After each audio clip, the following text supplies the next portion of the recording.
Hey, how's it going everybody? It's Tanner here, and welcome to a new Ninjago video here on the channel. In today's video, we are going to be discussing Wojira's history throughout Ninjago, and how she could potentially bring an end to the Ninjago world as we know it. So with Wojira, like a lot of other previous villains that Ninjago has introduced, she does have an expansive backstory that dates back centuries before the current events of the series. We've seen that a lot for villains before. Usually they all have ties to the first Spinjitzu Master or Master Wu, and Wojira is no different. She does indeed have a lot of ties back to the first Spinjitzu Master, and we got a few little hints of what that backstory looks like within the first two episodes of Season 15. Now, because we're going to be talking about Season 15 episodes here, I must give out a formal spoiler warning. This is it. This is what you guys get. There will be spoilers ahead for Season 15's first couple of episodes. So if you have not yet seen these first two episodes, feel free to go ahead and check them out, then come back and watch this video. If you don't care about spoilers, or if you've already seen the episodes, welcome. Let's go ahead and continue on here. So with Wojira, what exactly is her backstory? Well, this all starts before Ninjago supposedly even began, if you can believe it. Long before time had a name, before Ninjago even existed, somehow Wojira fought the first Spinjitzu Master in Ninjago. Or maybe it was like the proto-Ninjago, not super clear about that, seems kind of unlikely there. But Wojira has been described as an ancient storm spirit that actually takes the form of a giant serpentine-like being, kind of similar to the Great Devourer, if you want to go ahead and say that. If anything, the giant serpent is her physical form, and the storm spirit form we have yet to see. It's not exactly clear if Wojira's storm spirit form actually is this serpent, but we do know that Wojira's physical form is that of a giant serpent. But she actually used a couple of amulets at one point in time to rule the seas of Ninjago, presumably before the first Spinjitzu Master actually had a handle on things. Those amulets, of course, being the Storm Amulet that we saw in Season 14, and the Wave Amulet, which we have yet to see. The only time we've seen the Wave Amulet is in the finale of Season 14, when we cut under the water and we zoom in on Wojira's resting body. We can see the Wave Amulet in her head already, meaning that she's only missing the Storm Amulet belonging to the Keepers. Going back to Wojira's history, she was eventually defeated by the first Spinjitzu Master and a couple of Merlopians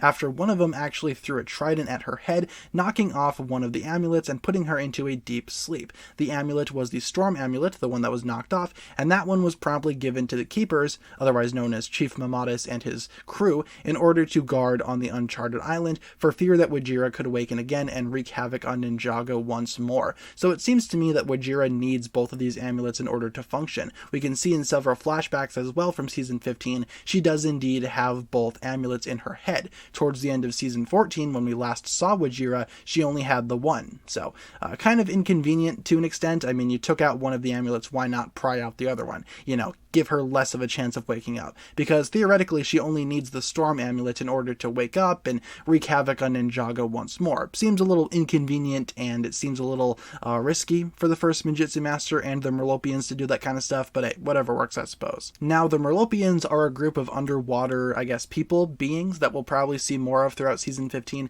They're not super important to the history of Wojira, but they did team up with the first Spinjitzu Master, supposedly, to defeat Wojira the first time, so keep that in mind as we continue on with this story. After Wojira's initial defeat, there have still been a couple of rumblings about her throughout Ninjago. We know that throughout Sons of Garmadon as well, Wojira was mentioned by name. She was known as Wojira back then, but you guys get what I'm saying. She was just kind of mentioned throughout Ninjago just a little bit. She existed, but no one really knew if it was true or not. Now in Season 15, we know that she is indeed out there, and she is indeed probably going to come back and try to rule the seas of Ninjago once more. So that's going to pretty much do it for the history of Wojira. Let me go ahead and break down how she could potentially be bringing the end of the world into the Ninjago story. So I feel like this is how the story is going to go down. First things first, Wojira is probably going to be getting the Storm Amulet back. The Keepers still have it, but I feel like somehow they're going to end up losing it to either Prince Kalmar and the rest of the Merlopians, or they're just going to have it on standby somewhere else. Maybe the ninja had it moved off the island and put somewhere else, because of course the Storm Amulet's location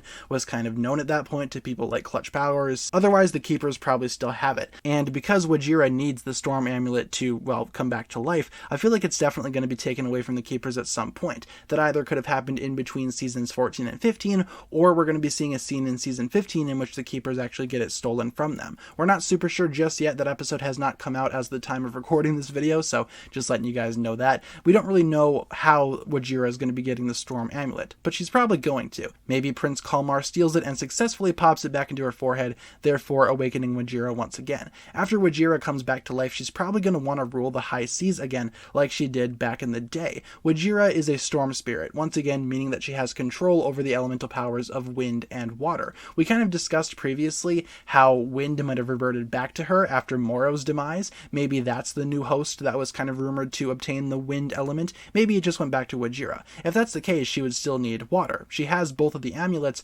and one of her powers. She needs the other one. Where is she going to get that from? Well, Nia, of course. That's what the whole Call of the Deep thing is all about, in my opinion. Trying to steal Nia's water power. After obtaining both amulets, Wojira might actually go after Nia's powers even further and absorb them from her. We can see in a couple of clips from some recent Season 15 trailers, it appears that Nia's powers are going to be sucked away from her somehow, possibly to go back into Wojira and give Wojira her original powers once again. Now imagine that really quick. Wojira would have both amulets and both of her elemental powers back. Now she can control the high seas, but why stop there? If I were Wojira, I would go past that. I would conquer all of Ninjago, especially if I was back to my original prime. I would definitely go ahead and try to reclaim the entire land. Now, what exactly would I do to it? Well, if I were Wojira, a storm spirit, I would flood the land. I feel like Wojira is going to be cursing Ninjago with a massive flooding. I feel like we're going to see a lot of Ninjago kind of underwater and flooded, and Wojira is going to take over the entirety of the land. That might explain why Ninjago City is such a big part of Season 15, or at least it's rumored to be. I feel like it's going to be flooded. We already know that Ninjago City is going to be attacked again, quote unquote, so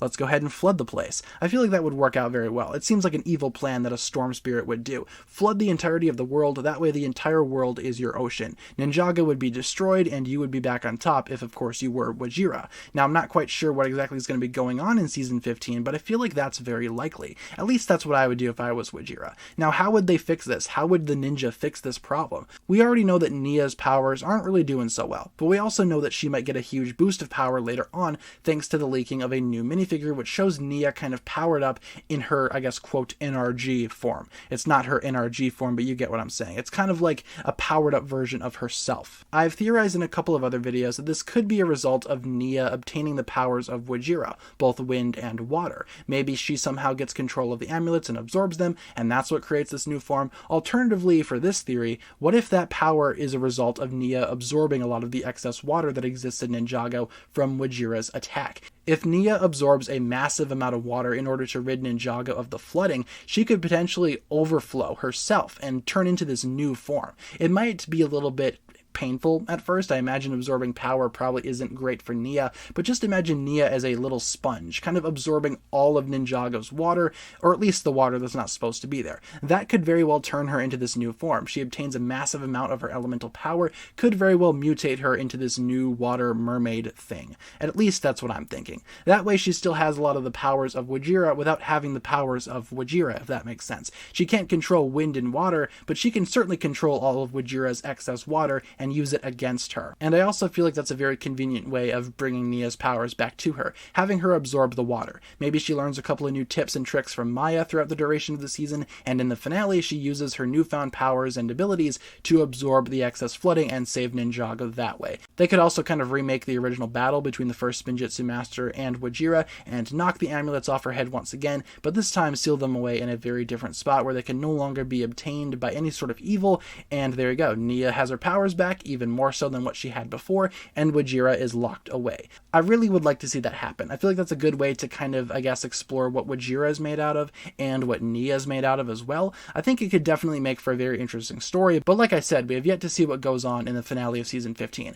I just think that Nia obtaining her powers back through that way would be quite noble of her character. That would certainly be a big boost in power for her as well, hence why she has a new form, but I ultimately feel like it would be super good for her character, and I want to see that happen. In terms of Wojira, like I said, she'll probably be defeated, and maybe they could lay her to rest once more in the bottom of the ocean. I feel like Wojira coming back is going to be really bad news for Ninjago, but of course we just have to wait and see what happens until the rest of the episodes actually come out, then we'll get a solid answer. As of right now, though, I feel like Wojira could totally flood Ninjago, bringing an end to the world type scenario, but then Nia will show up and make it all better again. At least that's how I would write the story. I think that'd make for a very interesting story, very large-scale Ninjago season, but hopefully we see something similar to this. Otherwise, like I said, I'm looking forward to seeing what Season 15 delivers, and that'll pretty much do it for my look at Wojira's history and how she could bring the end of the world to Ninjago. That's going to pretty much wrap it up for my thoughts here today, you guys. Thank you so much for tuning into this video. Let me know down below in the comments what you think about this. What do you think of Wojira's history? We're probably going to be seeing more added as more more episodes get released?